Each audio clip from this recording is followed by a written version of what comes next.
Sorkar Meghalaya kala Khot yak North East Petroleum Mazdoor Union na kabenta gajing Kren Hanong po Lashai ka Sngi Menteri Katrat Food and Civil Supplies u coming one ula pentikna yakipai ba bake petrol kadang dap na kabenta kisngi kibanwan hagajalla la ban penken mau baka North East Petroleum Mazdoor Union kala dap ban pentip bakin sange ban shalan ya ka petrol Syam Meghalaya nadu ka apu khandai tarik unai wing ban persya ikijing le don bor ki pulit ka Meghalaya ya kinong nya trok ba kinong yarap jongki.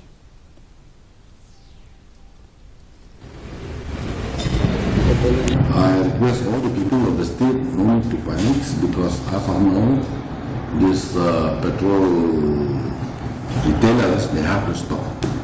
Till today they will have the load. I don't think there will be a problem regarding this. As of now, we cannot say anything regarding that. Because as of now, we have to stop. Fully we have to stop. Then tomorrow we will have the meeting in Petroleum, in Sorkar by 12 o'clock. I think they will solve all this problem.